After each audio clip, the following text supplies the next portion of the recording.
Study IQ IAS, अब तैयारी हुई अफोर्डेबल।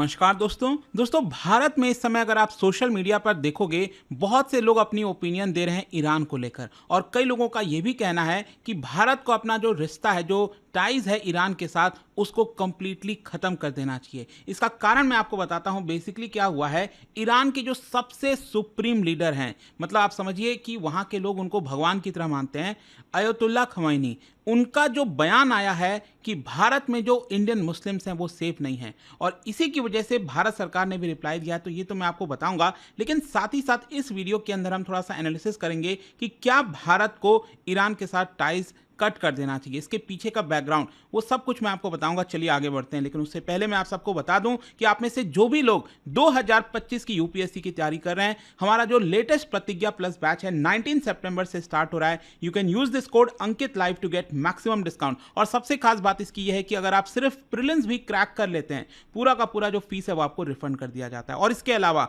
अगर आप एमसीक्यूज अटेम्प्ट करना चाहते हैं तो मेरे इंस्टा पेज पर जाइए, वहां पर स्टोरीज में जितने भी एमसीक्यूज हैं उसको भी आप अटेम्प्ट कर पाएंगे। चलिए शुरुआत करते हैं और सबसे पहले ये देखते हैं कि एग्जैक्टली हो क्या रहा है। देखिए, कल क्या हुआ कि अयतुल्ला खमैनी का शाम को करीब 5 बजे के आसपास देख सकते हैं एक ट्वीट आता है। देखिए, मैं आपको बता दूं, ईरान के अंदर अगर आप देखोगे जो पूरा सिस्टम है, पॉलिटिकल सिस्टम, उसमें जो सबसे टॉपर हैं, जैसे भारत की अगर हम बात करें, president, he is known as the head of the state. तो यहां पर जो मेन पर्सन है, जो सबसे सुप्रीम है, और उसके पास पावर भी है बहुत सारी। इनफैक्ट जब मैं आपको बोल रहा था स्टार्टिंग में कि बहुत से लोग उनको भगवान की तरह मानते हैं, तो जो भी वो कहते हैं वो ही एक तरह से फाइनल हो जाता है। तो यहां पर आप देख सकते हो armed forces, head of judiciary, state minister, सब कुछ इनके अंडर में आती है। और वहां पर इलेक्शंस भी होते हैं। आपको पता ही होगा कि रिसेंटली यहां पर जो इब्राहिम राइसी हैं, उनकी मृत्यु भी हो गई थी हेलीकॉप्टर क्रैश होने की वजह से। तो रिसेंटली इलेक्शन हुआ और मसूद पेजेश्कियान यहां पर नए राष्ट्रपति बन गए। तो यहां पर उनके पास पावर तो होती है गवर्न करने का, लेकिन अल्टीमेटली यहां पर जो सुप्रीम लीडर है, वो जो भी कुछ कहता है लोग उसका काफी मानते हैं। तो यहां पर हुआ क्या कि कल जो है उन्होंने एक ट्वीट कर दिया अयतुल्ला खमैनी ने, और ये ट्वीट किया गया on the birth anniversary of prophet Mohammad, ठीक है। और साथ ही साथ यहां पर उन्होंने हाईलाइट कर दिया कि पूरे दुनिया में अगर आप देखोगे जो मुस्लिम कम्युनिटीज हैं वो काफी सफर कर रही हैं, including Gaza, Myanmar and India. तो ये जो लिया गया ना भारत का नाम, इसी को लेकर पूरा विवाद हो रखा है। अगेन आप देख सकते हैं यहां पर जो ट्विटर है, इसके माध्यम से किया गया, we can not consider ourselves to be Muslims if we are oblivious to the sufferings that a Muslim is enduring in Myanmar, Gaza, India और एट एनी अदर प्लेस। तो यहां पर गाजा और इंडिया से कंपेयर किया जा रहा है, म्यांमार से कंपेयर किया जा रहा है। तो आप समझ सकते हो, ऑब्वियस सी बात है, भारत की तरफ से यहां पर एक बहुत स्ट्रांग कंडेमनेशन आना था, जो कि भारत की मिनिस्ट्री ऑफ एक्सटर्नल अफेयर्स ने दिया है और साफ साफ कहा है कि आपका जो बयान है वो मिस इन्फॉर्म्ड है और अनएक्सेप्टेबल है। ये आप देख सकते हैं। इनफैक्ट कुछ ही घंटों के अंदर अंदर अयतुल्ला खमैनी का जो ट्वीट आता है वो करीब 5 बजे के आसपास आता है, और लगभग 9 साढ़े 9 बजे के आसपास गवर्नमेंट ऑफ इंडिया की तरफ से भी ये पूरा कमेंट आया। और देखिए उसमें क्या लिखा हुआ है भारत सरकार ने, we strongly deplore the comments made regarding minorities in India by the supreme leader of Iran. और साथ ही साथ कहा कि ये मिस इन्फॉर्म्ड है और हम इसको एक्सेप्ट नहीं करते हैं। और एक इंपॉर्टेंट चीज भारत ने बोला है, countries commenting on minorities are advise to look at their own record before making any observations about other। and सोच के देखिए, ईरान भारत को नसीहत दे रहा है। मतलब ईरान जैसा देश जहां पर फ्रीडम तो छोड़िए, वहां पर अगर कोई मांग भी करता है ना, कोई बोलता है फ्रीडम के बारे में कि हम किस तरह के कपड़े पहने, उस पर उनको मार दिया जाता है, उनको गिरफ्तार कर लिया जाता है। वो सिचुएशन है। इनफैक्ट मैं आपको ये भी बता दूं कि ये जो अयतुल्ला खमैनी का पूरा कमेंट आया है, ये उस दिन आया है जब second anniversary of Mahsa Amini's death. आपको याद होगा 2 साल पहले महसा अमीनी, जो कि 22 साल की महिला थी, उसको गिरफ्तार किया जाता है और हॉस्पिटल में उसकी मृत्यु हो जाती है, क्योंकि ईरान की मोरालिटी पुलिस है, वहां पर मोरालिटी पुलिस है जो देखती रहती है, चेक करती रहती है कि कौन सही से फॉलो कर रहा है कि नहीं, जो ड्रेस कोड है उसको फॉलो किया जा रहा है कि नहीं, आपको स्कार्फ पहन के रहना है, हिजाब पहन के रहना है। तो यहाँ पर महसा अमीनी को गिरफ्तार होते हैं 2 साल पहले और उनकी मृत्यु हो जाती, बहुत सस्पिशियस डेथ होता है और इसको लेकर बहुत ज़्यादा प्रोटेस्ट। तो यहाँ पर सेकेंड एनिवर्सरी पर आप देख सकते हैं कि स्ट्रीट पर थाउजेंड्स की संख्या में जो महिलाएं हैं वो बिना हेड स्कार्फ के, हिजाब के रैली निकाली इन सपोर्ट ऑफ महसा अमीनी। तो इसी से आप समझ पाओगे यहाँ पर कितना ज्यादा डबल स्टैंडर्ड आपको देखने को मिलेगा सुप्रीम लीडर ऑफ ईरान के में। खैर, यहां पर क्वेश्चन कई लोग ये भी सोच सकते हैं कि अभी रीसेंट टाइम्स में अगर हम बात करें तो इंडिया ईरान का रिलेशंस कैसा है। देखो, अगर आप हिस्टोरिकली देखोगे तो काफी अच्छा खासा ठीक ठाक रिलेशंस रहा है, अप्स एंड डाउन्स देखने को मिलेंगे, लेकिन रीसेंट टाइम्स में ऐसा कोई बहुत बड़ा डिसरप्शन नहीं आया है। इनफैक्ट काफी क्लोज आए हैं भारत और ईरान के रिलेशंस। अगर आप देखिए, अभी मई के महीने में क्या हुआ था कि जो इब्राहिम राइसी की मृत्यु हुई थी हेलीकॉप्टर क्रैश में, उसमें यहाँ पर जो ऑफिशियल सेरेमनी होता है उसको अटेंड करने हमारे वाइस प्रेसिडेंट गए थे, जगदीप धनखड़ जी। और यहाँ पर जो नए प्रेसिडेंट बने हैं अभी, मसूद पेजेस्कियान, उनका भी जो स्वेरिंग इन सेरेमनी है उसको अटेंड करने नितिन गडकरी जी को भेजा गया था। तो आप समझ सकते हो कि इस समय रीसेंट टाइम्स में ऐसा कोई इश्यूज देखने को नहीं मिला था, लेकिन आप प्रॉब्लम यही है कि इस तरह के जो बयान आते हैं इसकी वजह से ऑब्वियस सी बात है प्रॉब्लम्स होंगे। और दोनों देश, मतलब स्पेशली भारत के देश में लोगों के द्वारा कई सारे क्वेश्चंस किए जाएंगे कि यहाँ पर क्या भारत को अपना जो रिश्ता है, जो टाइज है, उसको ब्रेक कर देना चाहिए। देखो, ये जो क्वेश्चन है ये ऑब्वियस सी बात है बहुत ज़्यादा कॉम्प्लेक्स है, इसका कोई स्ट्रेट फॉरवर्ड आंसर नहीं है, लेकिन हाँ, यहाँ पर कई सारे जो स्ट्रैटेजिक, इकोनॉमिक और जियो पॉलिटिकल कंसिडरेशंस हैं उसके ऊपर कहीं ना कहीं अगर हम फोकस करें तो चीज़ों को और अच्छे से समझ पाएंगे। तो देखिए, अगर हम सबसे पहले बात करें एनर्जी सिक्योरिटी की, कहने का मतलब यह है कि क्या भारत यहां पर डिपेंडेंट है। देखो, हिस्टोरिकली अगर आप देखिए तो ईरान से भारत काफी सारा ऑयल मंगाता था इसलिए बोल रहा हूं क्योंकि अभी सैंक्शंस लगा हुआ ईरान के ऊपर। डोनाल्ड ट्रंप आए थे तो उसके बाद उन्होंने पूरा सैंक्शंस लगा दिया था।